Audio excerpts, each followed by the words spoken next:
जामे ममदानी और न्यूयॉर्क के मेयर का चुनाव, इसका भारत पर ठीक ठाक असर हो गया है। इतना कि लोग ममदानी की बात करने वालों पर हंसने लगे हैं, उनसे चिढ़ने लगे हैं कि मुंबई में बीएमसी और बेंगलुरु में बीबीएमपी से लेकर भारत के शहरों में नगर पालिका के चुनाव का तो पता नहीं, न्यूयॉर्क के मेयर के चुनाव की बात करने लगे हैं। कम से कम ममदानी की जीत के चलते मुंबई नगर पालिका के चुनाव की बात तो हुई। 3.5 साल से भारत के सबसे बड़े महानगर में नगर पालिका का चुनाव नहीं हुआ है। इसकी भी बात आप ममदानी के कारण करते हैं तो थोड़ी शर्म आनी चाहिए। ममदानी की जीत कई तरह की पहचान की राजनीति की हार भी है और राजनीति में जीत का नया रास्ता भी। We stand on the verge of a victory that will resonate across the country and the world. Make no mistake, this victory will be historic not just because of who I am, a Muslim immigrant and a proud democratic socialist, but for what we will do. Make this city affordable for everyone. Bharat में राजनीतिक दल मुसलमानों को ticket देने से हिचकने लगे हैं। उनका प्रतिनिधित्व विधानसभा से लेकर संसद तक में घटता जा रहा है। इसी दौर में एक भारतीय मूल का नौजवान न्यूयॉर्क में खड़ा होकर कहता है कि वह एक मुस्लिम प्रवासी है और डेमोक्रेट्स सोशलिस्ट है। दरअसल इसलिए कई लोग नहीं चाहते कि ममदानी की बात भारत में की जाए।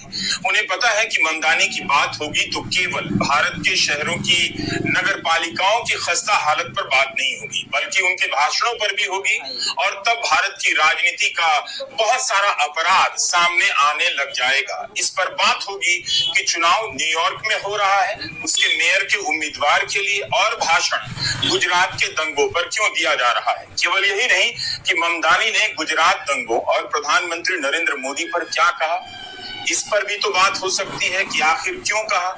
23 साल बाद इसकी बात क्यों की ममदानी ने। इसकी बात तो भारत में अब विपक्ष के नेता भी नहीं करते हैं, इस डर से कि हिंदू वोट नाराज हो जाएगा या ध्रुवीकरण हो जाएगा। मगर ममदानी ने इन सब की परवाह क्यों नहीं की।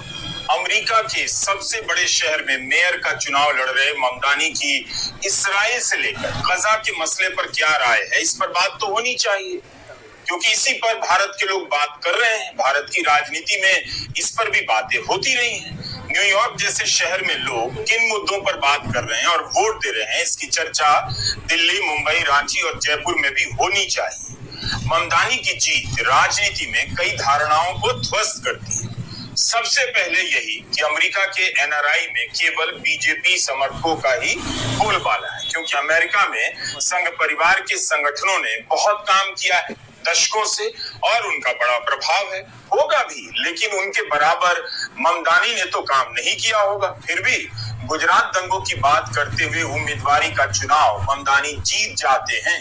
जिस तरह से तुलसी गबार्ड की जीत में भारत के लोग भारत का भी हिस्सा देखते हैं, उनकी जीत पर खुशी मना लेते हैं, वैसे लोगों को ममदानी की जीत पर खुशी मनाने में दिक्कत हो सकती है, हो रही है।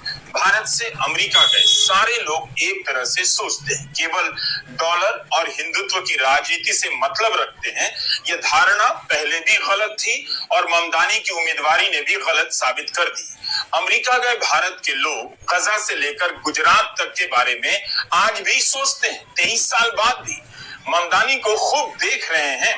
ममदानी के YouTube चैनल पर उनका सबसे अधिक देखा गया वीडियो वह है जिसमें वे हिंदी में बात कर रहे हैं। और बात ये नहीं है कि मैं क्या बनूंगा, बात ये है कि मैं क्या करूंगा हमारे कम्युनिटीज के लिए और हर एक न्यूयॉर्कर के लिए। मैं हमारे शहर को अफोर्डेबल बनाऊंगा। न्यूयॉर्कर्स मुश्किल से अफोर्ड कर रहे हैं रोटी, कपड़ा और मकान। मैं ये सब बदलने के लिए लड़ रहा हूँ। Rent free buses, universal child care और सस्ती ग्रोसरीज के जरिए। आप देखेंगे कि ममदानी के भाषणों के इन पहलुओं को लेकर भारत में चर्चा नहीं हो जाएगी तो दिक्कत होगी। किराया